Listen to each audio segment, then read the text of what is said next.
Hello everybody, it is me, the one and only 𝖘𝖊𝖉𝖎𝖆 here, and today Gnarvi decided to meow, but also I thought that I should show you how to give your LPS scars, because I have a little bit of experience with that, and a lot of you ask me for things like tattoos is very common, but also scars. So I'm gonna start off with scars today, because I need to give this guy a scar. One of these bitches, an LPS, a plastic, a toy of some kind. You will need one of those to give.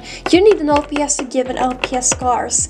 Who would have thought? You will need a paintbrush. If you're gonna do a thin scar, you should get a long and thin paintbrush like this, because trust me, it's easier. If you're gonna do a scar that's more like, I don't know, a burn scar like this, the type of brush is not going to be as important. Like, yes, it can be useful to have a thin brush, but you could honestly use something that's a little, something like this. But if you're not gonna do a burn scar, if you can do a more thin scar, I would strongly recommend a brush like this. Then you will need paint, acrylic paint specifically. Now, the color in which you have the paint in might vary, okay? So one color you'll probably always need is red, okay? Like when you paint the scar, you will have to think about how a scar looks. So a lot of scars, some of them are a little bit lighter than the skin's original color, and some of them have a pink or reddish undertone. I know in some cases scars can be darker, but in this particular video,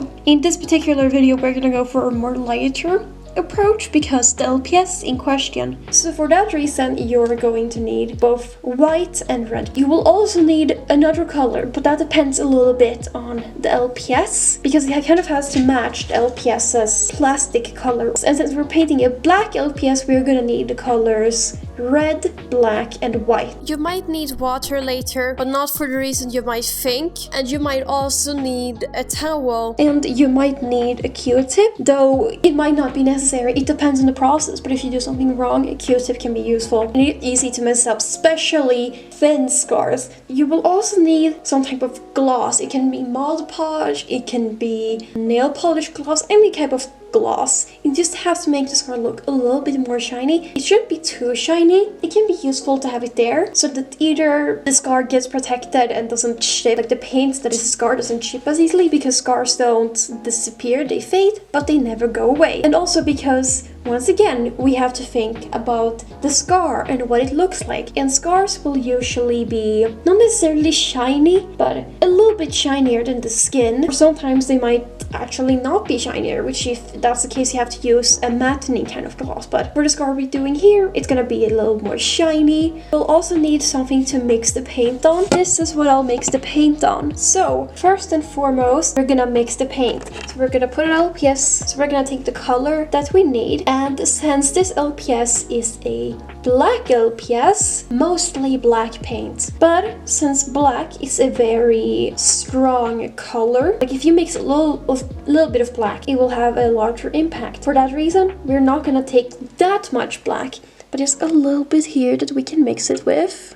Like that. And like this is important, keep your brush dry, okay? We don't want water on the brush. I will explain why as it goes on, but we're gonna need a little bit of red paint. So not too much red paint, but still some red paint. Just kind of mix the paint. So like this will do. And then, since the scar is supposed to be a little bit lighter than the LPS, we will need some white paint as well. However, we might need a little bit more paint white paint than we think, because black is a very dominant color. And now, one very important step in terms of painting the LPS or mixing the paint for the LPS is don't mix in water. And here's the reason, okay? When you mix in water with a LPS custom, it is so that the paint will be smooth, right? You want the paint to be smooth and kind of imitate a Hasbro LPS. However, the problem with that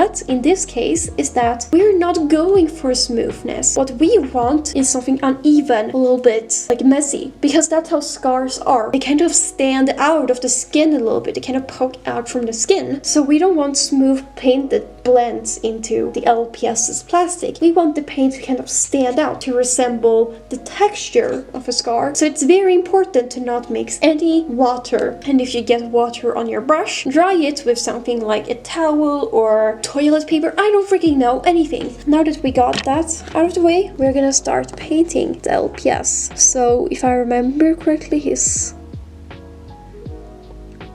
so yeah, not this tiniest scar, but it's not gonna be like super thick like 𝖘𝖊𝖉𝖎𝖆, because this is more of a huge cut rather than a burn scar. We're gonna need a smaller brush, alright? And then we just paint it to look the way that we want. Okay, so now that you may or may not be satisfied with the shape of the scar, you might notice that like maybe I want it to have a little extra pop. I want it to be just a tiny bit more visible.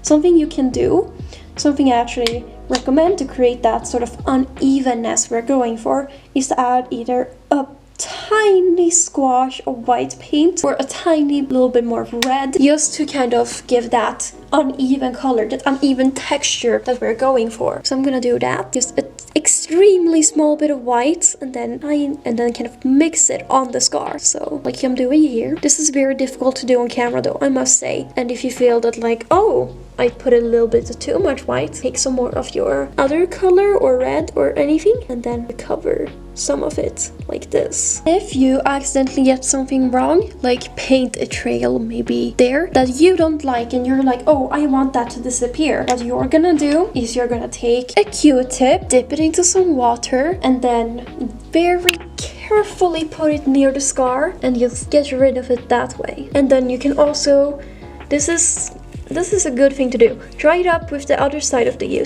Q-tip that isn't like dipped in water, and then you got rid of the thing you didn't want. Now that you messed around with the paint, maybe even mix some of the paint on top of the scar without any water, you should notice that it has a lot of texture, and even though the color might slightly blend in with the skin, you will still see the scar because of the texture and how it reflects on lighting, just like real scars. Wow, congratulations, you are now an artist. With the gloss, I would actually say that it's okay to mix it with water if you want to do a scar, because you don't want the scar to be too glossy, right? Some of the paint you use might be a little glossy depending on the paint. The one I used has a little bit of gloss inside it, not too much, but it's not, you know, completely matte either. However, I feel like it needs a little bit of protection and still a little more gloss. And since you already have texture from the paint, because like I said, don't put water in the actual paint. We're gonna take this again. I don't know how well you'll be able to see me mixing, but whatever. We're gonna take a little bit of that, and we're gonna take some of the gloss,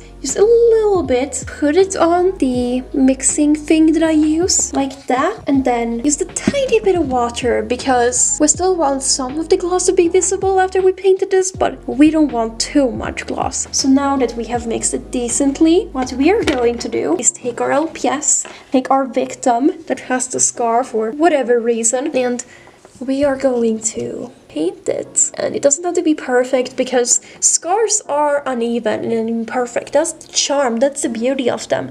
And like I said, if you get gloss where you don't want it, you take the Q-tip out and you remove the gloss. These are the final results of the scar that LPS has. It's shiny, but not super shiny, and most importantly, it has a lot of texture. If you like this video and want more DIY videos like this, let me know in the comments. And if you try this, please let me know, because I am intrigued. And as you can see, giving your LPS a scar really isn't that difficult after all. Make sure to give your OCs the PTSD that you also desire for them to have. Make them reach their true potential and have a severe and complex trauma, and give them this little backstory scar thing. And I'll see you guys in the next video. Bye!